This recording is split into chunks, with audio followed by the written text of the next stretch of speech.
Hello friends, आजच्या व्हिडिओमध्ये class 9th maths part 2 याच्यामधला ट्रायंगल हा जो टॉपिक आहे तर त्याच्यामध्ये एक थिअरम आहे, properties of inequalities of sides and angles of a triangle. तर ती प्रॉपर्टी, त्याचा थिअरम आणि तो थिअरम कसा प्रूव्ह करायचा ते आजच्या व्हिडिओमध्ये आपण पाहू. First of all, let us have the statement of the theorem. That is, if two sides of a triangle are unequal, then the angle opposite to greater side is greater than angle opposite to the smaller side. तर ह्या थिअरमचा एक अर्थ इथं असा बनतो की याच्या अगोदर आपण आयसोसेलेस ट्रायंगल थिअरम प्रूव्ह केलेला आहे, in which suppose there is a triangle which is will name it angle triangle ABC. तर याच्यामध्ये दोन साइड्स जर कॉन्ग्रुएंट असतील तर त्याच्या समोरचे अँगल्स पण कॉन्ग्रुएंट असतात. हा आयसोसेलेस ट्रायंगल थिअरम किंवा त्याचा कन्वर्स असा आहे की जर दोन अँगल्स कॉन्ग्रुएंट असतील तर त्याच्या समोरच्या साइड्स पण कॉन्ग्रुएंट असतात.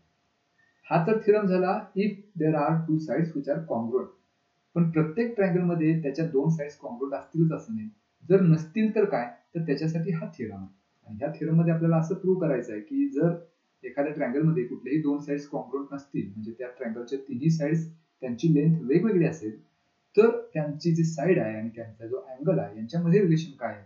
तर हे रिलेशन असं की ते रिलेशन इथे या स्टेटमेंट मध्ये असं दिले, angle opposite to the greater side is greater than angle opposite to the smaller side. सर्वात आधी आपण ह्या थिअरमचा अर्थ डायग्राम वरून समजून घेऊया. So suppose this is triangle XYZ.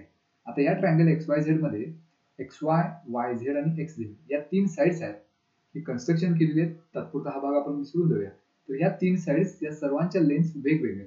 मग आता प्रूव्ह काय आपल्याला करायचं आहे, त्याच्या अगोदर दिले काय गिव्हन मध्ये, तर ते गिव्हन मध्ये असं दिले आपल्याला इन ट्रायंगल XYZ की ह्या ट्रायंगल XYZ मध्ये जर कुठलेही दोन साइड्स कॉन्ग्रुएंट नसतील तर तिन्ही साइड्स ह्या एकमेकांच्या पेक्षा वेगळ्या असणार.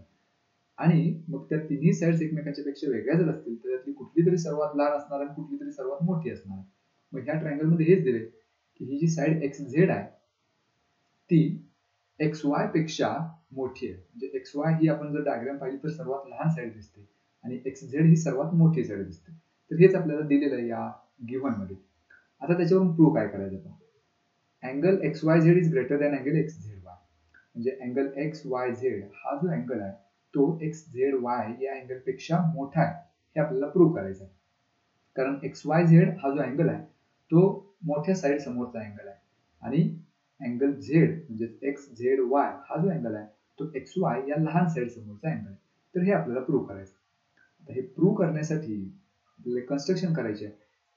Take point P on side XZ such that XY is equal to XP.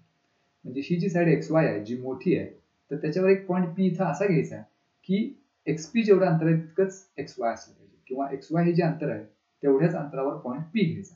कारण XY XZ पेक्षा लहान आहे याचा अर्थ इथं पॉइंट आपल्याला P कुठेतरी मिळणार आहे आणि मग ते XP अंतर आणि XY अंतर समान होणार. तर अशा पद्धतीने आपण इथे ही कन्स्ट्रक्शन केली आणि त्याच्यानंतर ड्रॉ सेगमेंट YP. तर ही सेगमेंट YP सुद्धा काढली. तर ही कन्स्ट्रक्शन झाली.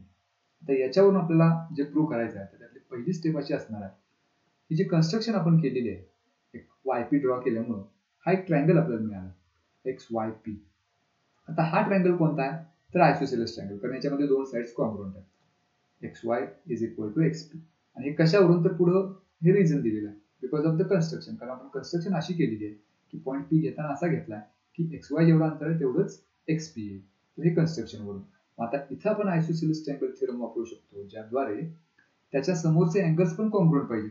म्हणजे या ट्रायंगल पुरताच आपण जर विचार केला XYP तर त्याच्यामध्ये XY या साइड समोरचा अँगल म्हणजेच हा P आहे आणि XP या साइड समोरचा अँगल म्हणजेच Y, किंवा त्याला तीन अक्षरी नाव जर आपल्याला द्यायचं असेल तर XPY आणि XYP हे दोन्ही अँगल्स कॉन्ग्रुएंट असणार आहेत बाय आयसोसेलेस ट्रायंगल थिअरम, जे इथं आपण लिहिलेलं आहे. आता त्यानंतर दुसरा ट्रायंगल YPZ हा आपण विचारात घेऊया, जो कन्स्ट्रक्शन मुळे तयार झालाय. तर त्याच्यासाठी XPY हा जो अँगल आहे तो एक्सटिरियर अँगल आहे, ते इथे लिहिलेलं आहे. अँगल XPY म्हणजे हा अँगल ट्रायंगल YPZ चा एक्सटिरियर अँगल आहे. म्हणजे इथे एक्सटिरियर अँगल थिअरम वापरू शकतो की तो जो अँगल आहे XPY हा त्याचे दोन जे रिमोट इंटिरियर अँगल्स आहेत त्या दोन्हींच्या पेक्षा मोठा असणार आहे. म्हणजे मग अँगल XPY अँगल PZY या अँगल पेक्षा मोठा असणार आहे. तेच इथे आपण लिहिलेलं आहे बिकॉज ऑफ एक्सटिरियर अँगल थिअरम, कारण ट्रायंगलचा एक्सटिरियर अँगल हा त्याच्या रिमोट इंटिरियर अँगलच्या पेक्षा मोठा असतो. आता त्याच्यानंतर पुढची स्टेप पाहू. मग इथं अँगल एक्स वाय पी, हा जो अँगल एक्स वाय पी आहे तो सुद्धा पी झेड वाय पेक्षा मोठा असणार आहे, कारण एक्स पी वाय आणि एक्स वाय पी हे कॉन्ग्रुएंट आहेत, हे आपण इथं लिहिलेलं आहे इक्वेशन 1 मध्ये.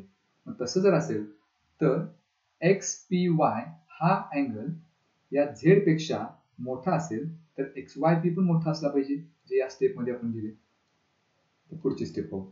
आता पहा, अँगल एक्स वाय पी हा मुळातच पी झेड वाय पेक्षा मोठा आहे, पण समजा त्याच्यामध्ये आपण आणखी एक अँगल मिळवला या लेफ्ट हँड साइड मध्ये, एक्स वाय पी आहे तसा घेतलायच, शिवाय पी वाय झेड मिळवला. मग डायग्राम मध्ये आपण बघूया पी वाय झेड कुठे आहे, तर इथं आहे. हा अँगल जर मिळवला तर तो आणखी पी झेड वाय पेक्षा मोठा असणार. म्हणजे आपण इथे एक इलस्ट्रेशन घेऊन बघूया की समजा एक्स वाय पी हा 60 डिग्री असेल आणि हा मोठा आहे पी झेड वाय पेक्षा, मग पी झेड वाय आपण 40 डिग्री घेऊया. आता एक्स वाय पी हा मुळातच 60 डिग्री आहे, त्याच्यामध्ये समजा आपण आणखी 20 डिग्री मिळवले तर ते आपोआपच 40 पेक्षा मोठंच होणार आहे, जे इथं तेच लिहिलेलं आहे की मुळातच एक्स वाय पी हा पी झेड वाय पेक्षा मोठा आहे, त्याच्यामध्ये आणखी एक अँगल मिळवला तर तो मोठाच होणार, आणखी मोठा होणार. तर हे रिलेशन तिथं सुद्धा बरोबरच आहे. आता डायग्राम मध्ये हे दोन अँगल्स म्हणजेच काय बघूया.